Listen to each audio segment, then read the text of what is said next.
Hello friend, Jayawathi विशाल कैसे हैं आप। आई होप आप स्वस्थ होंगे, मस्त होंगे। स्वागत है आपका मीट पूनम में। आज हम ट्राउज़र पैंट की कटिंग करेंगे। स्ट्रेट पैंट कटिंग और स्टिचिंग का वीडियो आप देखेंगे। तो ये मेरी एक रेडीमेड कुर्ती है मेरी बेटी की। इसके लिए मुझे एक गोल्डन कलर का पैंट चाहिए था। तो ये मैंने कपड़ा ख़रीदा है 150 रुपये मीटर। ये बनारसी सिल्क में है, शाइनिंग है इस कपड़े में। तो ये मैंने 2 मीटर कपड़ा ख़रीदा था और 36 साइज़ का ये मैंने पैंट बनाई है स्ट्रेट।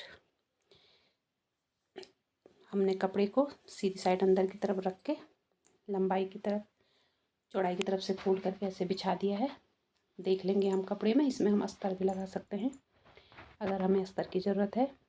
तो मैं इसे ऐसे ही बना रही हूँ क्योंकि ये कपड़ा अच्छा है, खींच नहीं रहा है। तो मैं बिना अस्तर के ही बना रही हूँ।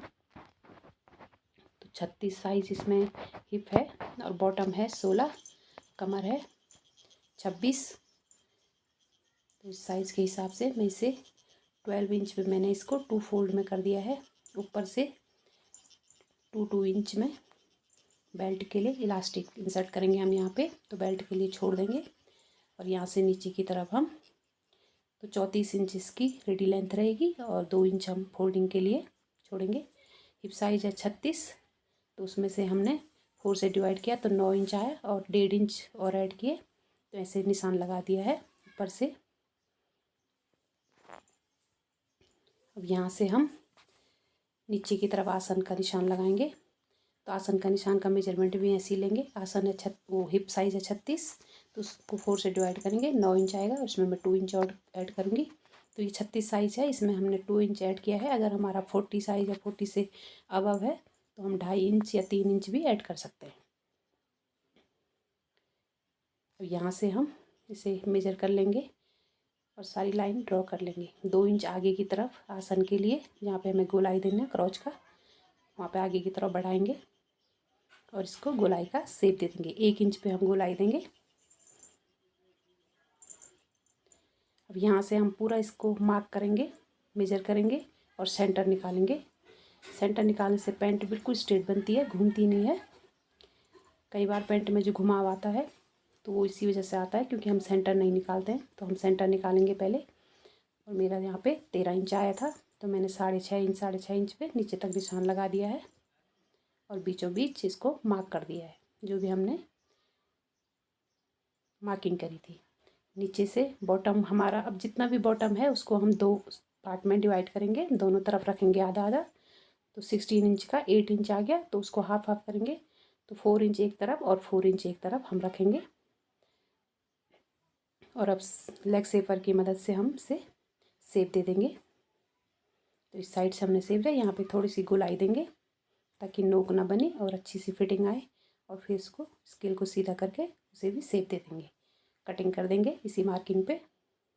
तो ये देखिए हमारा फ्रंट पार्ट कट हो गया। इसमें कोई भी मार्जिन नहीं होता है, मार्जिन जो भी हमारा होगा वो बैक पार्ट में होगा। अब मैंने 2 इंच ऊपर से बढ़ा के रखा है बैक पार्ट को, जो कपड़ा बचा था उसे बिछा दिया।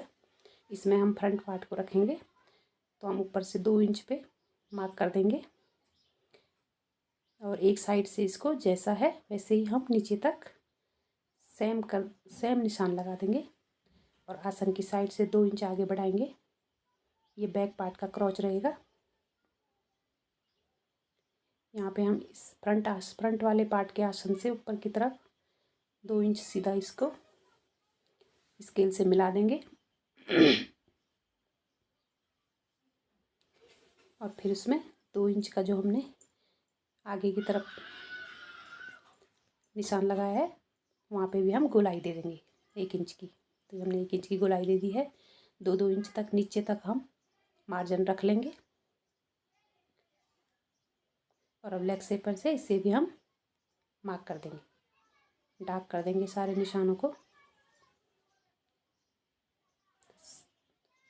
2 इंच का हमने मार्जिन रखा है आसन की साइड से ऊपर की तरफ से। जो ऊपर हमने 2 इंच छोड़ा था इसे हम तिरछा मिलाएंगे तो आसन की साइड से ये ऊपर उठ के आएगा और उस तरफ उसी पे फ्रंट वाले पार्ट पे हम उसे मिला देंगे, ऐसे तिरछा रखेंगे। इससे आसन में खिंचाव नहीं आता है और अच्छी फिटिंग आती है। पहनने में कंफर्टेबल रहता है। तो ये ज़रूरी है कि हम 2 इंच बैक पार्ट को बड़ा काटें। अब हम बैक पार्ट की भी कटिंग कर देंगे। ये देखिए हमने दोनों पार्ट कट कर दिए हैं।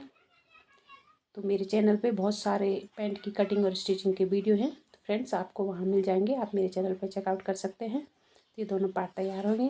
Thank you for watching. Please like share subscribe to my channel. Thank you. और ये हम पॉकेट भी लगा सकते हैं, कपड़ा बचा है इससे हम पॉकेट लगाएंगे। अब हम स्टिचिंग करेंगे। तो ये आसन के जहाँ पे भी आसन है, दोनों पार्ट के आसन को हम स्टिच कर देंगे। जैसे में हमने कटिंग करी थी सेम उसी में हम सिलाई दे देंगे, डबल सिलाई कर देंगे ताकि अच्छे से मजबूत हो जाए।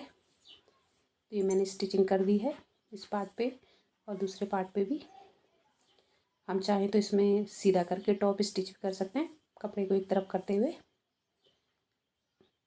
ये मैंने टॉप स्टिच भी दे दी है ताकि अच्छे से पक्का हो जाए और फिनिशिंग भी अच्छी आए।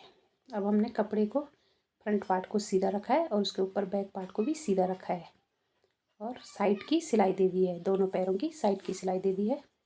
अब जो ऊपर हमने बेल्ट के लिए कपड़ा छोड़ा था 2-2 इंच का मार्क कर देंगे, और इसे हम ऐसे 1/2 इंच अंदर की तरफ मोड़ के फिर उसको जो हमारा मार्किंग है उसी पे 2 इंच पे इसे फोल्ड कर देंगे। नीचे बॉटम के साइड में हम निशान लगाएंगे, जितना भी हमें बॉटम चाहिए। तो हमारा 8 इंच था, 8 इंच पे हमने निशान लगाया, और सिलाई एक पैर से दूसरे पैर की तरफ 1-1 इंच का गैप छोड़ेंगे हम इसमें डिस्टेंस, और सीधी सिलाई दे देंगे एक तरफ से दूसरे आसन की तरफ। ये मैंने छोटे छोटे कट लगा दिए हैं, ये देखने में भी अच्छे लगते हैं और धागे भी नहीं निकलते हैं। हम चाहें तो इस पर इंटरलॉक भी कर सकते हैं, वो आपकी मर्ज़ी है। तो ये देखिए बेल्ट भी तैयार हो गई है। अब इलास्टिक का मेज़रमेंट हम अपने कमर के हिसाब से लेंगे, जितनी भी हमारी कमर है उसमें हम 3 इंच लेस करेंगे, और इलास्टिक का मेज़रमेंट तैयार है। तो इसको सेफ्टी पिन से मैंने इसे कर दिया है। और अब हम यहाँ पे हमने 3 इंच छोड़ा था कपड़ा बेल्ट में इलास्टिक इंसर्ट करने के लिए, तो मैंने उस पर इलास्टिक इंसर्ट कर दिया है। अब इसको ऐसे डबल करके हम इस पर 3-4 सिलाई दे देंगे, पक्का कर देंगे इसे। फिर हम खींचते हुए इन चुन्नटों को इक्वल करेंगे सब तरफ, और इस पर एक 5 नंबर की सिलाई दे देंगे खींचते हुए, इलास्टिक को खींचते हुए। तो ये देखिए फ्रेंड्स पैंट बन के तैयार हो गई है।